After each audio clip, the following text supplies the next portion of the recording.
Selamat datang di podcast Kopi Hitam. Halo para pendengar podcast Kopi Hitam. Gimana kabar kalian semua? Gak usah dijawab, saya tahu kok. Kalian nungguin lanjutan kisah hidupnya Wondo kan? Pada gak sabaran ya? Padahal Wondonya aja sabar loh. Di part 2 ini kalian masih bakal mendengarkan kengerian-kengerian di era terkelam bangsa kita. Sangat menarik dan seru ya buat didengerin. Tapi kalau itu terjadi di zaman kita, pasti kita gak mau. Dari sini kita bisa belajar bahwa gak semua hal yang menarik dan seru itu harus dicoba. Kayak makan narkoba. Kita cukup tahu aja keseruan makan narkoba dari Ardhito Pramono, Viko, Coki, Anji, dan lain-lain. Seru kan? Dijemput aparat, terus dikawal wartawan sama orang banyak, berasa jadi pejabat penting. Ada yang berminat nyoba? Kok berasa jadi channel lambe turah ya? Ya udahlah ya, daripada menumpuk dosa, mending langsung saya bacakan lanjutan kisah hidup Wondo. Sebuah kisah perjalanan hidup yang berjudul Akibat Sumpah Korban Pembantaian, bagian 2.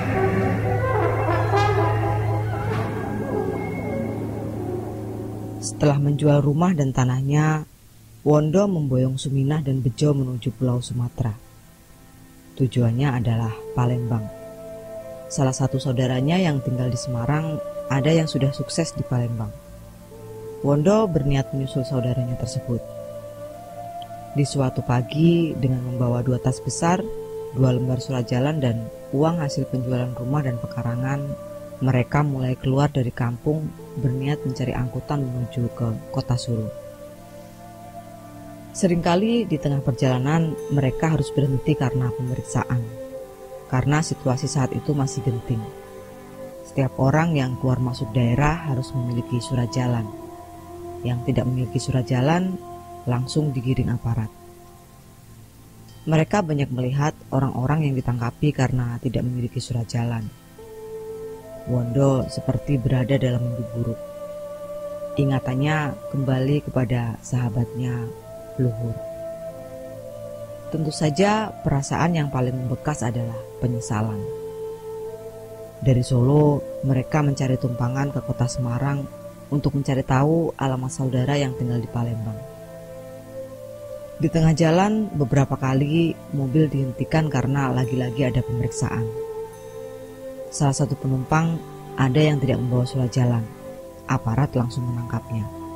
Tapi orang tersebut berusaha kabur dan orang tersebut roboh bersimbah darah. Bejo menangis mendengar keributan tersebut. Wondo memeluk istri dan anaknya. Badannya menggigil. Lagi-lagi dia teringat Luhur. Padahal dia pergi dari kampungnya untuk melupakan semua kejadian tersebut. Tapi dalam perjalanan, dia mendapati pemandangan yang justru makin mengingatkannya pada kejadian tersebut. Sesampai di Semarang, mereka langsung ke rumah saudara Wondo. Ternyata di sana pun situasi tidak kalah mencekam. Di setiap sudut jalan ada aparat yang berjaga. Surat jalan yang dia bawa dari kampung sampai tidak berbentuk lagi karena harus melewati tangan demi tangan para aparat. Setelah mendapatkan alamat rumah saudara di Palembang, mereka ke stasiun kereta api untuk pergi ke Jakarta. Sesampai di stasiun Gambir, begitu keluar dari pintu kereta api, mereka langsung ditarik paksa oleh 3 orang yang mengaku sebagai agen perjalanan dan langsung dimasukkan ke dalam sebuah mobil tertutup. Katanya mereka akan diantarkan sampai di tempat tujuan masing-masing. Di dalam mobil tersebut sudah banyak orang lain selain mereka bertiga. Begitu mobil penuh, mereka langsung diangkut ke suatu tempat asing dan dimasukkan ke dalam sebuah rumah. Di dalam rumah tersebut, lebih banyak lagi orang-orang seperti mereka, dari mulai orang tua sampai bayi yang masih merah. Setelah mengantarkan penumpang, orang-orang tersebut kembali mengunci pintu rumah dari luar. Di dalam rumah tersebut tentu saja terjadi banyak kegaduhan. Para perempuan dan anak-anak banyak yang menangis, termasuk si kecil Bejo. Tapi karena situasi saat itu sedang genting, tidak ada satupun yang berani berbuat sesuatu. Semua tampak ketakutan. Mereka semua dijaga oleh 2 orang yang salah satunya memiliki senjata api. Malam itu, Wondo tidur berdesak-desakan dalam satu rumah. Di pagi buta, para preman tersebut datang lagi dengan jumlah yang lebih banyak. Lalu satu persatu orang-orang tersebut digeledah. Semua barang berharga mereka dilucuti, termasuk Wondo dan Sumina. Kedua isi tas mereka dihambur-hamburkan di lantai. Untunglah surat jalan mereka dikembalikan. Kemudian orang-orang tersebut diangkut ke pelabuhan Merak. Di pelabuhan, mereka digiring ke salah sebuah jalur khusus untuk masuk ke kapal. Salah satu preman yang mengantar mereka berbicara dengan petugas penjaga pintu masuk kapal. Setelah itu, mereka semua pergi. Para penumpang yang disekap merasa lega, sekaligus sedih karena mereka tidak memiliki apa-apa selain pakaian dan surat jalan. Rupanya, orang-orang yang mengangkut mereka adalah sindikat preman yang mengaku sebagai agen bilu perjalanan ke Sumatera. Dan Wondo beserta orang-orang itu adalah korbannya. Para preman itu bekerja dalam situasi yang sangat tepat. Situasi di mana semua orang cemas dengan nyawa masing-masing. Diperlakukan seperti apapun, tidak ada yang berani melawan. Diam adalah pilihan terbaik. Di dalam kapal yang sedang berjalan, Bejo mulai menangis. Sumina berkali-kali berusaha menyusuinya, tapi Bejo tidak juga mau diam. Mungkin karena ASI Sumina mulai habis. Maklumlah, dari kemarin pagi mereka belum makan. Terakhir kali mereka makan di dalam kereta api. Lalu Wondo mencari-cari orang yang mau memberikan sedikit makanan buat istrinya. Untunglah ada penumpang yang berbaik hati memberikan sebungkus nasi dan sambal ikan asin ke mereka berdua. Beberapa jam kemudian terdengar suara sirine kapal. Disusul suara dari speaker bahwa kapal sebentar lagi merapat.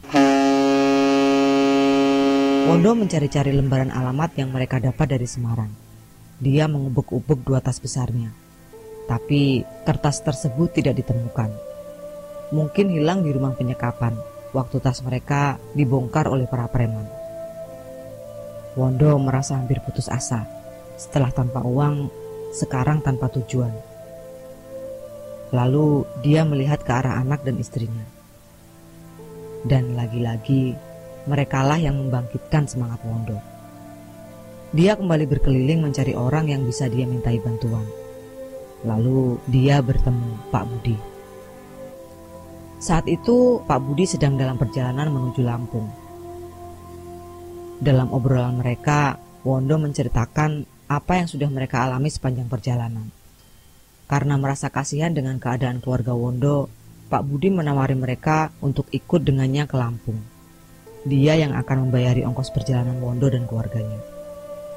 Tentu saja dengan senang hati Wondo menerima ajakan Pak Budi. Lalu sampailah mereka di Lampung. Sebenarnya selisih umur Pak Budi dan Wondo hanya 5 tahunan. Tapi karena Wondo menghormatinya, dia memanggilnya Bapak.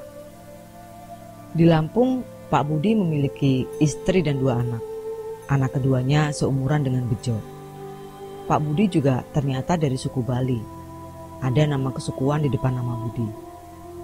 Dia sengaja berbicara memakai bahasa Jawa supaya cepat membaur dengan lingkungan tempat tinggalnya yang mayoritas para transmigran dari Jawa. Pantas saja, dalam berbicara, Pak Budi sulit mengucapkan huruf T dalam setiap kalimat yang dia ucapkan. Selain baik terhadap Wondo, Pak Budi juga kaya. Dia memiliki beberapa bidang tanah. Salah satu tanahnya dia berikan ke Wondo untuk digarap dan mendirikan gubuk. Di masa itu, rumah atau gubuk sama saja. Asal bisa untuk berteduh dan tidur, mereka menyebutnya rumah, bagaimanapun kondisinya. Lalu dimulailah kehidupan baru keluarga Wondo di Lampung. Wondo mulai menata kehidupannya kembali, menutup ingatan kehidupan di Jawa dan menciptakan ingatan-ingatan baru di Lampung. Dia bertekad memberikan kehidupan yang lebih baik untuk anak dan istrinya. Dia mulai bertani singkong dan jagung. Suminah memelihara kambing. Wondo membuatkan kandang di belakang rumah mereka. Bejo juga tumbuh dengan baik. Awalnya mereka pikir di Lampung lebih damai daripada di Jawa. Sampai kemudian di tahun 1968 keadaan kembali kacau. Meskipun tidak sekacau di Jawa. Kembali terjadi penangkapan-penangkapan oleh aparat. Beberapa orang yang dia kenal juga ditangkap. Seringkali juga terjadi aparat menggeledah rumah warga untuk mencari seseorang. Untunglah itu hanya berlangsung kira-kira setahun. Setelah itu kondisi mulai tenang kembali. Saat usia Bejo menginjak 5 tahun, suatu malam badan Bejo panas tinggi. Wondo dan Suminah panik. Mereka berusaha mengobati dengan cara-cara tradisional. Tapi sampai subuh tiba, kondisi badan Bejo belum membaik. Semalaman, Suminah dan Wondo bergantian menjaga Bejo. Lalu setelah hari mulai terang, mereka membawanya ke puskesmas terdekat. Bejo diberi obat, tapi panasnya tidak turun juga. Untunglah Bejo bukan anak yang rewel. Dia tidak menangis, hanya tidak mau makan. Sehari, 2 hari, seminggu, sebulan, Bejo belum sembuh juga. Segala macam cara mereka tempuh untuk menyembuhkan Bejo. Tapi bukannya sembuh, tubuh Bejo makin hari makin kurus. Tubuhnya seperti hanya terdiri dari kulit dan tulang. Tentu saja pertumbuhan fisiknya juga terganggu. Suminah seringkali menangis melihat kondisi anaknya. Di bulan ketiga sejak Bejo sakit, suatu malam Wondo mengalami lindihan. Di antara sadar dan tidur, dia didatangi oleh seorang anak perempuan yang cantik. Tapi penampilannya kumal dan sangat kurus. Wondo seperti pernah melihat anak tersebut. Dia berusaha mengingat-ingat wajah anak perempuan tersebut. Lalu anak itu mengais-ngais lantai kamar mereka yang masih berupa tanah dengan jari tangannya. Kuku-kukunya yang panjang dan kotor mencongkel-congkel lantai tanah yang keras. Setelah berhasil mendapatkan segenggam tanah, dia memakannya dengan lahap. Anak tersebut menyeringai kesenangan. Sisa tanah berjatuhan dari mulutnya. Wondo memperhatikan dengan ngeri. Setelah diperhatikan lebih jauh, ternyata yang berjatuhan dari mulutnya itu bukan cuma tanah, tapi juga cacing. Cacing tanah gemuk-gemuk yang berwarna merah kecoklatan gelap sebesar-besar lidi. Lalu anak tersebut mengambil salah satu cacing yang menempel di ujung bawah bibirnya dan menyodorkan ke Wondo. Tentu saja Wondo ketakutan, antara jijik dan ngeri. Anak tersebut melotot ke arahnya lalu mendekat ke bibir dipan tempat Wondo tidur. Wondo berusaha bangun tapi badannya kaku. Lalu anak tersebut memasukkan cacing itu ke mulut Wondo dengan paksa. Wondo berusaha mengelak tapi badannya tidak bisa digerakkan. Wondo hanya bisa memohon ampun dengan bahasa mata. Tapi anak itu tidak peduli. Dia terus memaksakan cacing itu masuk ke mulutnya. Wondo tersedak, sehingga tidak sengaja cacing tersebut malah tertelan. Anak itu tertawa kegirangan. Setelah itu Wondo terbangun dan langsung batuk-batuk. Perutnya juga terasa bergolak. Dia merasa mual seperti mau muntah. Beberapa saat kemudian, Wondo benar-benar muntah di dalam kamar. Muntahannya jatuh di lantai tanah. Wondo bangun mencari sapu lidi untuk menyapu bekas muntahannya. Dan betapa kagetnya Wondo waktu melihat di antara air muntahannya ada sesuatu yang menggeliat-geliat. Ya, itu cacing tanah. Ternyata yang barusan terjadi itu bukan mimpi. Wondo syok, bingung dan takut.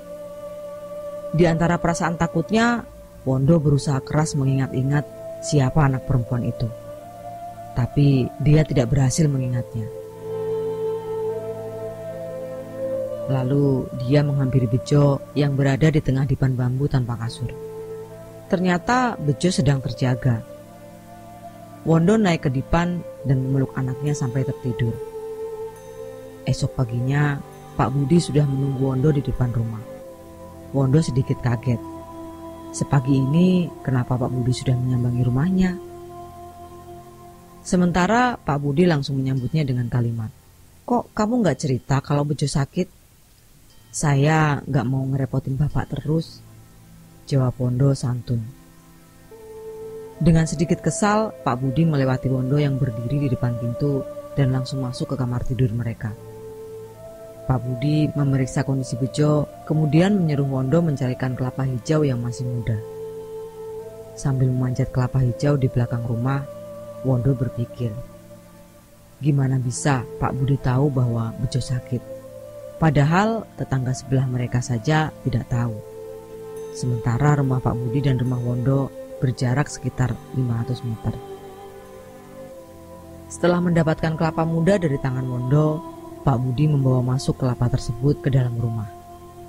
Dia duduk bersila di lantai karena memang ruangan tersebut tidak memiliki kursi. Tangan kanannya memegang pangkal buah kelapa tersebut. Mulutnya komat kamit seperti membaca sesuatu.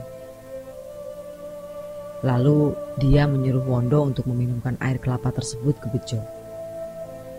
Setelah diminumkan air kelapa, kondisi Bejo mulai membaik. Ditandai dengan tiba-tiba dia meminta makan. Setelah Bejo selesai makan, Pak Budi dan Wondo duduk di teras rumah. Tiba-tiba Pak Budi mengucapkan suatu kalimat yang Wondo tidak mengerti. "Sumpah itu dibawa mati, tapi kamu harus kuat. Kalau kamu lemah, mereka mau bergantung ke siapa?" ucap Pak Budi sambil melihat ke arah Suminah dan Bejo. Tentu saja Wondo kaget, tapi dia tidak menjawab. Dia hanya tertunduk melihat ke arah lantai tanah. Pikirannya kembali ke soal luhur. "Kalau kamu butuh apa-apa, gak usah sungkan. Datang aja ke rumah," tambah Pak Budi lagi. Wondo merasa terharu dengan kata-kata Pak Budi. Tapi Wondo tidak bisa menyimpan keheranannya. "Pak, Bapak tahu dari mana soal saya disumpahin?" tanya Wondo. "Loh, aku nggak tahu kok kalau kamu disumpahin. Emang siapa yang nyumpahin kamu?" jawab Pak Budi lagi. Wondo kebingungan, akhirnya dia memilih diam. Setelah itu Pak Budi berpamitan pulang. Dan kehidupan Wondo kembali tenang. 2 tahun kemudian, Bejo mulai masuk sekolah dasar. Ekonomi keluarga Wondo juga mulai membaik. Dia sudah memiliki tanah sendiri yang dia beli dari hasil panen singkong dan jagung. Suatu hari sepulang sekolah, Bejo kecil berjalan kaki sendirian karena kedua temannya yang biasa pulang bersamanya sakit secara bersamaan sehingga mereka tidak masuk sekolah. Jarak antara rumah dan sekolah sekitar 2 km. Letak sekolah tersebut di ujung dusun. Di belakang bangunan sekolah terdapat sebuah sungai. Di seberang sungai tersebut adalah hutan yang sangat luas. Sepanjang perjalanan dari rumah ke sekolah hanya melewati beberapa rumah, sisanya kebun bambu. Murid di sekolah tersebut juga sedikit.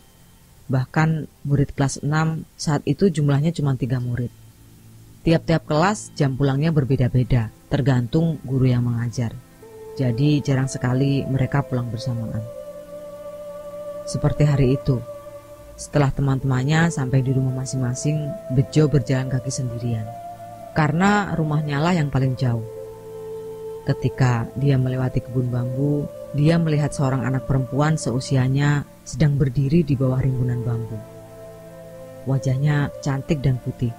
Badannya kurus memakai baju putih kumal tanpa alas kaki.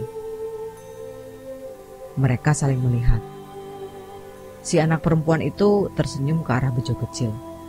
Bejo tersipu. Tapi dia tetap berjalan. Setelah melewati si anak perempuan itu, dia mendengar ada suara langkah kaki yang mengikutinya. Bejo menoleh ke belakang. Ternyata anak perempuan tersebut yang mengikutinya. Bejo menghentikan langkahnya lalu bertanya, "Kamu mau kemana?" Si anak perempuan menjawab, "Aku pengen main sama kamu." "Emang rumah kamu di mana?" tanya Bejo lagi. Si anak perempuan menunjuk ke arah rimbunan bambu. Bejo heran. Seingat dia, di belakang kebun bambu tidak ada rumah. Tapi mungkin saja ada rumah baru, pikir Bejo. Aku Bejo. Kamu siapa? Tanya Bejo memberanikan diri.